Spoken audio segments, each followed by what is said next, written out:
Good morning. Today is February 7, 2012, and I am delighted to be here in the Leonard N. Simon's Jewish Community Archives with Nancy Grossfeld. And Nancy, we are interviewing you as part of our Leadership Oral History Project. And you are one of our stunning leaders of this Jewish community. You've had such an interesting path and an interesting history that led you to be the second woman president of the Jewish Federation, which is such a high honor. So today we want to speak about you, your personal life, so that we understand who you are, and talk about your role as a professional volunteer. So we always start right at the beginning. Where were you born? I was born in Detroit at Harper Hospital. And who are your parents? My parents are Sylvia and Sam Babcock. And where did you live as a child? I grew up in Detroit. We lived in a flat. My maternal grandmother lived upstairs, and we lived downstairs. So I was always very close with all my aunts and uncles and cousins because everybody was always coming to visit them. So I saw a lot of all of them. It was a nice family life. It was a wonderful family life. My mother was the youngest of 13, or should I say is the youngest of 13. And it was a very close family, and everyone got along. And we had a lot of wonderful times together. We had a family cottage in Pontiac, and some of us would spend the summer. Some of us would just go for a weekend, and I remember sleeping in a big dormer with my uncles and my cousins, and it brings back great memories. 13 children, what a remarkable family. Are many of them still in this area, the descendants? My mother is the only one who is still living. Mm-hmm. Many cousins? Yes, I have lots of cousins, lots of first cousins. Holidays include a lot of people. We have big celebrations. And what was your Jewish education like as a youngster? I went to Temple Bethel through 11th grade. I was confirmed there. I was not bat mitzvahed. I'm not sure if they did bat mitzvahs at that point in time. But we belonged there, which is a little strange in that my father came from an Orthodox family. My mother came from a conservative family. However, my mother's family belonged to Sheretz Tzedek originally. There was no synagogue in Pontiac, but I think the girls switched to Temple Bethel so they could be confirmed. So your mother was from, were both your parents from Pontiac? My father was from Detroit. I see. My mother was born in Pontiac. I see. And I know that there's been some history of your family in the Journal of the Jewish Historical Society. And do you want to speak of your father's special interest in sports? Sure. My father was a star athlete at Central High School. He played football and basketball, and then he went on to play football at the University of Michigan. In fact, he played on the first team in the new stadium. And we went to many football games when I was a kid. We had very good seats right on the 50-yard line. I bet. And what were your mother's interests? My mother was always at home. I remember her being at home all the time when we got home. However, she was involved with Federation, with JCC. She was a vice president there, with the Jewish Historical Society, Temple Bethel, and I think there was National Council of Jewish Women. She was an active woman. Yes. Yeah. And I remember that she even was involved with the Philip Slamovitz collection of his documents, and she did some archival work. So she's a very talented lady. Yes, she is. She's a very special lady. And well loved by this community. So you have siblings? I do. I have a brother, Robbie, who lives in Ann Arbor. He's an attorney, and he has 2 sons. And where did you go to school as a youngster? I went to Halley School for elementary school. Then I went to Liggett for middle school. And then when I was 14, we moved to Huntington Woods, and I went to Don Darrow High School in Royal Oak. And there were probably few Jews in that school. Right, Yeah. right. Yeah. There were not a lot of Jewish students there. Did you take some leadership roles when you were in high school? No, I did not. I did not. I didn't take any leadership roles until I was in my late 20s. And what were your interests as a young person? Animals. I had a great passion for animals, and I would say that was my primary interest. And we're going to speak more about that because I know of your great interest in the Michigan Humane Society and that you took a very large leadership role at that time.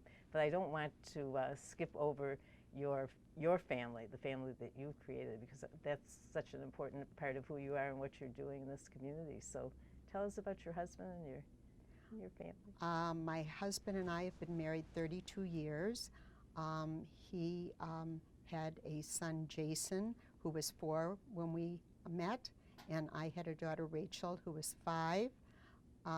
Jimmy was CEO of Pulte Homes at that time, and now our daughter Rachel lives in Birmingham with 3 adorable children. How nice. They are 2 boys and a girl, 6, 4, and 1.5. And our son Jason lives in LA. He's married to Jenna. Our daughter Rachel is married to Mark Schwartz, who lived here in town. And they have 3 children also, Alex, Jay, and Janie. And they are 7, 5, and 2.5. And you are an active grandmother.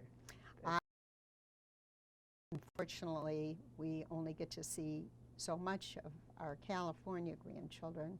I'm glad we have at least 1 family in town. It'd be nice to have 2. I understand. So you said that you started your leadership roles in the community when you were in your late 20s. How did that happen?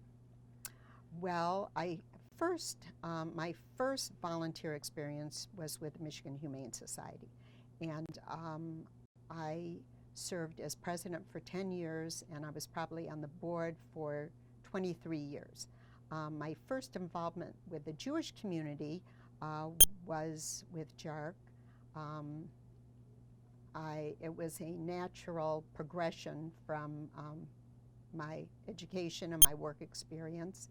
And I remember going to a JARC fundraiser and seeing an extremely moving video and seeing the JARC clients. And so that was a perfect place for me at that time. And then I got involved with Federation when one of my friends recruited me to help for Super Sunday, and I prayed with every phone call that no one would answer.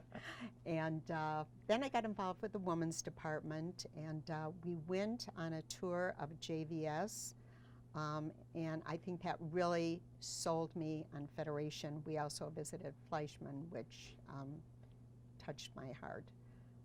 And when I realized the scope of what the Federation did and all the lives that it touched, I became very interested and got increasingly involved. You spoke of your work experience, and we skipped over that a bit, so tell us a little bit about how that connected to the Jewish community. What did you do? I got my BA in social work, Michigan State University. I got a summer job in a hospital as a nurse's aide, first at Sinai, and then I worked at Pontiac General Hospital, and I loved being a part of the medical team. I was in the emergency room, so rather than get my master's in social work, I went back and got my RN. And then I combined these 2 skills and became the head nurse at Fairlawn Center, which was a part of Pontiac State Hospital, and I worked on a unit with children and adolescents who were emotionally challenged and were placed in residential setting. You are known for your great compassion, and that translates in so many things. And let's talk a little bit more about the Humane Society, because to be president for 10 years is rather remarkable. So that's your passion too. So what were your goals in that particular organization? What did you do?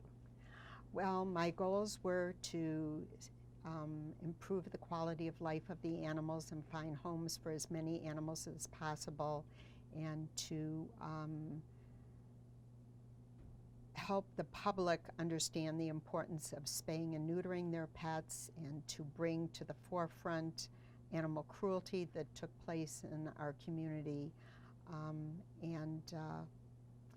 As I mentioned earlier, animals and animal rights issues have always been something that has been very important to me.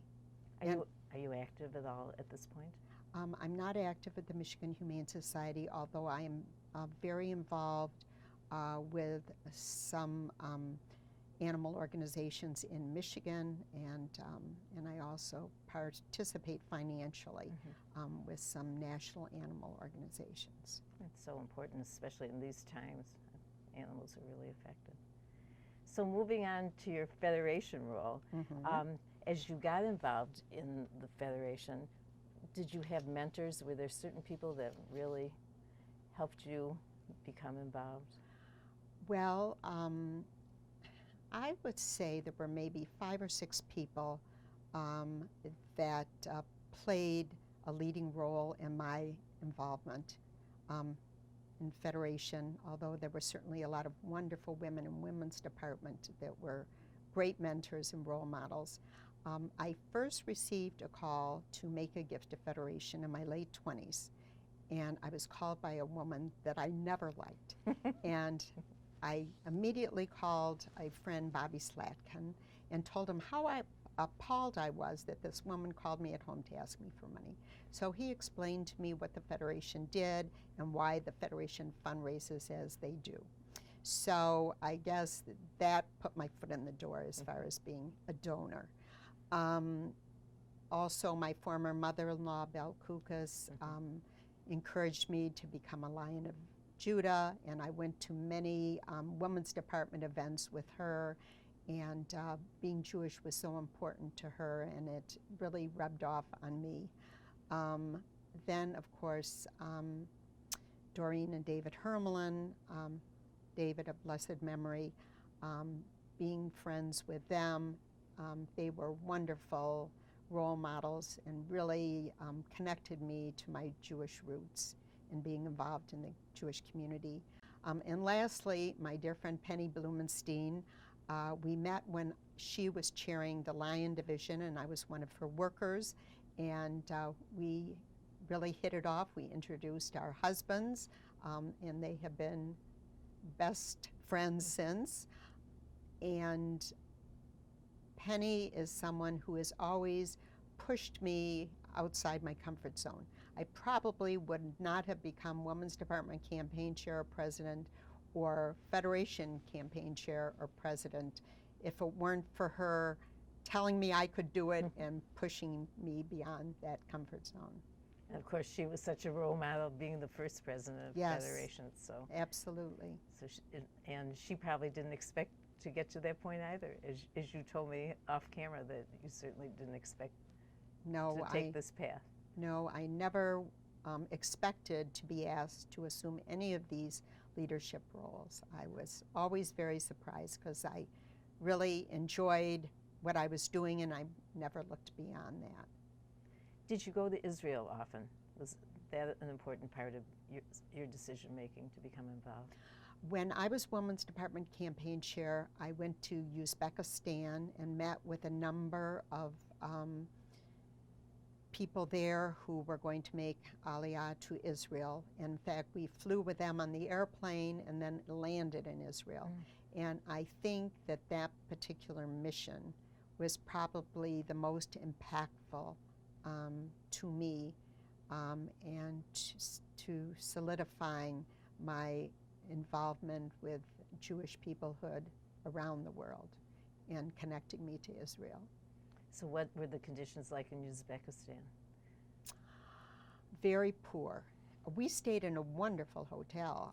If it weren't that it was in Uzbekistan, I would recommend people go to that hotel. So nice. Now, for sure, I'm not sure people would go to Uzbekistan. But it was very poor, but the people were the Jewish people we met with were so receptive to our visit and to meeting us and to welcoming us and to telling to us about their Jewish community, that it was very moving. Was the Joint Distribution Committee very active in that country? Jaffe was involved with those that were making Aliyah, but also the Joint Distribution Committee was very active there at Hessed's there and in other areas of the community, in both taking care of vulnerable populations and building Jewish community. It must have been quite an experience being on that plane. Oh, with it was. It was. When we landed in Israel and the music was playing and the flags were waving, it was an unbelievable experience, something I will never forget. Yeah, we as a people do so much for those vulnerable populations. We do. Yeah, we really do. So getting back to Women's Division, because Women's Department as it's now called, that was a place where you said you really got your feet wet, so to speak. Right. Yeah. I not only got my feet wet in Women's Department and became connected through Women's Department, but I learned so much in Women's Department. It is a great training ground for young women. I know when I got involved with the general campaign, what I learned in Women's Department was very helpful to me and sort of gave me a jump start in my other roles. Because Women's Department really exposes you to the entire Jewish community, doesn't Yes, it? yes. So from Women's Department, you took on some leadership roles in the general campaign? Yes. I was a general campaign co-chair with Larry Lax, who is a wonderful, wonderful man. And then much to my surprise, I was asked to be president. And you were surprised. I was surprised. But had you been on the executive committee? I had, but I had never thought in terms of ever being asked to be president. And I did not have those kinds of aspirations. Was Penny a big supporter and mentor in that position? Yes, she was, because I had certain trepidations. It's a big job, it's a big responsibility, and she really, pushed me to do it, and gave me the confidence to do it. Who were the professionals that worked closely with you? I worked most closely with Bob Aronson for the first 2 years as our CEO, and then with Scott, and also our executive management team, Dorothy Benyus, Andrew Echt, and Howard Enstein, who was my right hand. Or was he my left hand? My right hand. What were the issues that were of most importance to you and the community during your time as president? Well, let's see. During my first year, we celebrated Israel at 60, and it was a very exciting year. And I guess what stands out in my mind regarding that was a fair to remember, the Michigan State Fair, that brought thousands of Jews together. Also, we had a wonderful family mission to Israel, which was very exciting. Then, during my term as president, we created the pillar campaigns, one for Jewish education and one for our older adults. We also, during that time, had the merger of Jewish Home and Aging Services and Jewish Apartments and Services to form Jewish Senior Life. Some new programs were initiated, Community Next, the Jewish Assistance Project, and the Jewish Housing Association, the latter two because the economy was in such terrible shape. Also, we created the Urgent Needs Bridge Fund. 6 families contributed about $6 million, payable over 3 years, and we use those dollars. We're still, the Urgent Needs Fund is still active in helping to fill some gaps because of increased needs in our community, and then on the other side, decreased dollars. And also we implemented a number of recommendations from Peter's 2020 Visioning Committee. Marcy Orley co-chaired it with him, and from the Jewish Education Visioning Committee. You spoke about Community Next and young leadership, and I know that you and your husband have really been involved in trying to promote young leaders in our community. What is the Grossfeld Leadership Fund? What is that trying to achieve? Well, this all began before the economy, the upheaval in the economy, and young people started to leave. In fact, the program's in its 10th year. But Jimmy and I realized the importance of attracting and engaging young people in Federation, our agencies, and in the Jewish community, and the importance of developing new leadership and young leadership. And we really worked with Bob Aronson on this concept. And the program involves many pre-programs and post-programs that include information about our agencies locally and overseas and about our community. But the high point is a mission to Poland and to Israel. And it's so interesting because we meet with the group before they go on the mission. And some of them agree to participate because they're really interested. Some it's peer pressure, some it's a friend maybe chairing the mission or have been involved in Jewish leadership and wanting to get new people involved. And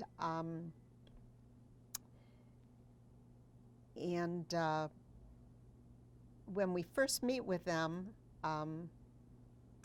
you know, they talk about why they agreed to participate. But when we meet with them after they come back, it's like the light has gone on, and it's like it's a whole different group. And it is so exciting to see that.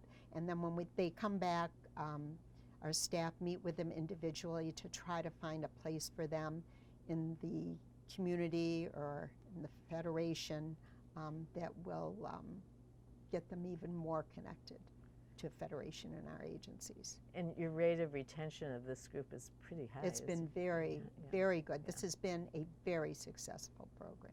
Did you ever go with them on any of the trips? No, we did not go with them on any of the trips. They stay up too late. They're too young. And no, we have never gone with them on any of the trips. We thought we might inhibit the group and their conversations, so we have not gone. But this has been a real plus for our community to have this kind of leadership. It has been. They're vested, right? Right. The first group, I remember Matt Lester was a participant. And then since then, he's had leadership roles with our Israel and overseas. He's now a vice president of the Federation. So he's one of our most exciting success stories, among others. Now, are these people obligated to participate in certain ways after they return?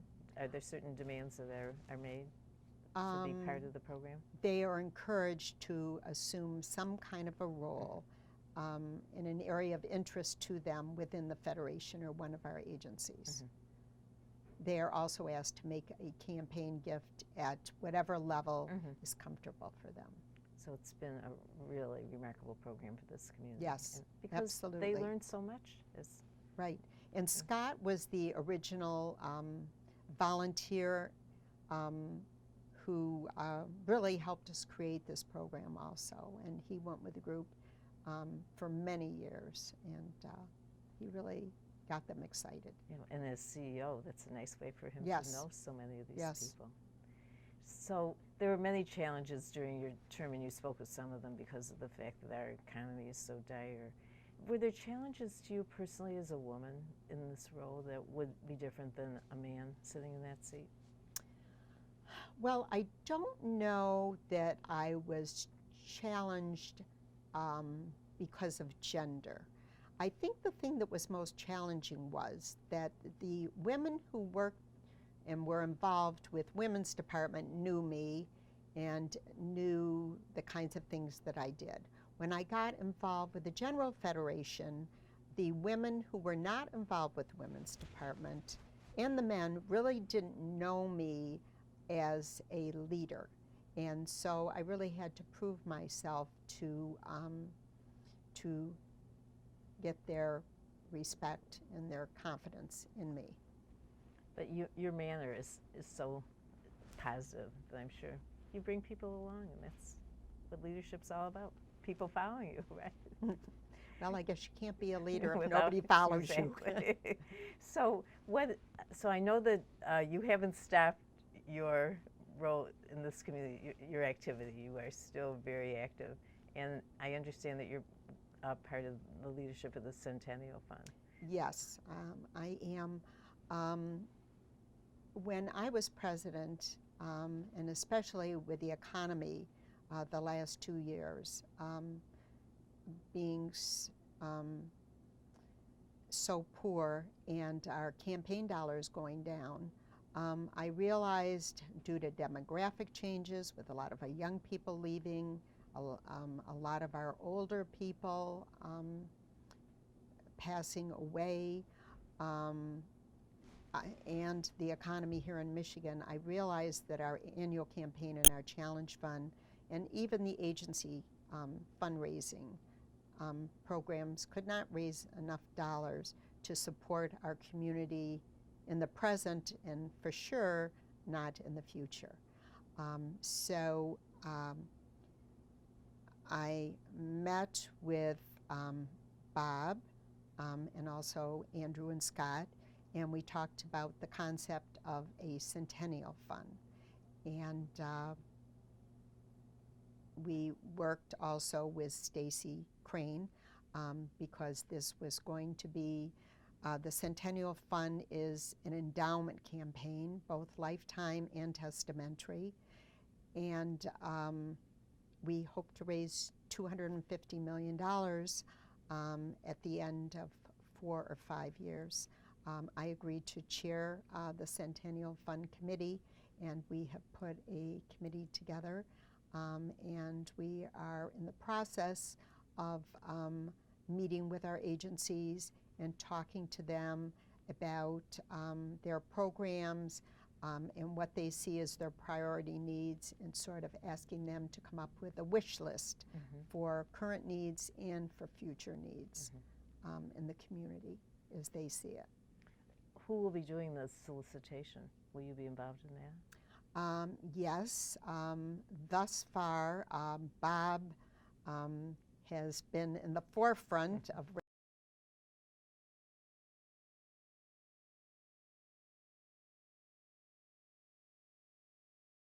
raising the dollars we have received thus far, but I'm sure that I will be involved in that process. Andrew, Scott, also agency leadership.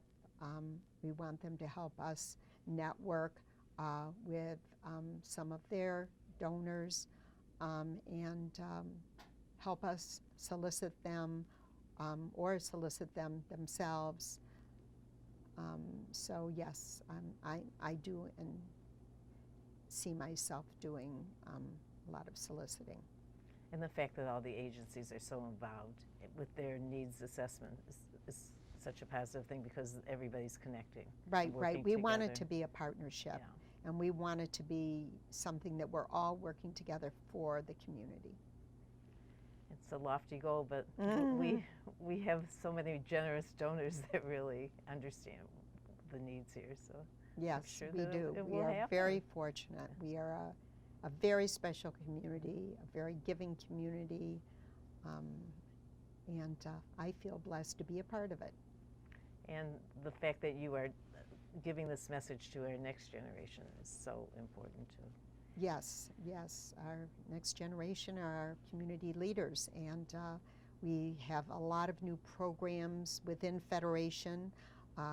We have Next Gen, which is kind of a new department that includes YAD, Community Next, and Birthright. And we're doing a lot of things out in the community. And it's all very exciting. And we are hearing that young people are thinking of staying here or coming back, so, Yes, so that yes. means it has an impact. Yes. Nancy, we're coming to the end of the interview. I did want to talk a little bit about Scott because during your term he did take on the leadership role. Yes. And Yes. were you involved in mentoring him? And Let me just first say a few words about Bob Aronson. Bob has great vision. He's creative, and he has such a passion for the Jewish community. And I learned a tremendous amount during my first 2 years with him. And he really inspires you. He is a very unusual man. Scott has a real passion for the Jewish community, and he's done a particularly great job in getting young people involved and developing programming to attract and engage young people. I think he's really making his mark in that area. Also, of course, when I was president, we met often, and we talked about a lot of things that were going on within the Federation, and we talked about his vision moving forward. And I think, the first year, being the CEO of the Federation is a huge job and a big responsibility. And I think the first year he spent learning about the Federation and all that it encompassed. But I think that he also tried to meet with a lot of different people to hear what they had to say. And as I say, he's done a great job in the area of young people and helping them get connected to the community and hopefully want to stay in the community or come back to the community. Some of that also depends on jobs, because unless there are jobs, young people are not going to stay here or come back here. And there are certain things we can do is providing some kind of a network, and but we as a federation cannot be a department that helps people find jobs. we have a I JBS mean, for that, which does a very good job in that realm too. You've covered a lot of ground and really given us a sense of what you've done over the years, from that first telephone call that you didn't want to make. You've come a long way. And is there anything that we didn't cover, because we're coming to the end of the interview, that you'd like to speak about? I would maybe like to speak to young women in the community. I would encourage them to get involved with Federation and to get involved in particular with Women's Department. As I mentioned earlier, it is a great training ground. You learn so much about the community. You learn about the campaign. You learn how to fundraise. It's a wonderful starting point in the Federation. And so I guess I would like to make that point to young women. As far as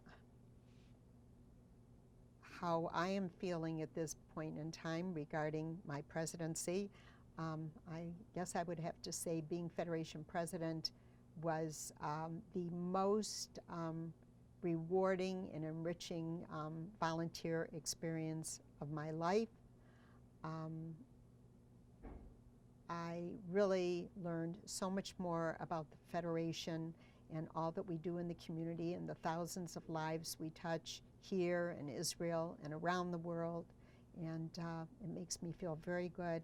Also, I have met so many dedicated volunteers who have become my friends, and work with so many committed, hardworking staff that it has really been an experience that will stay with me the rest of my life.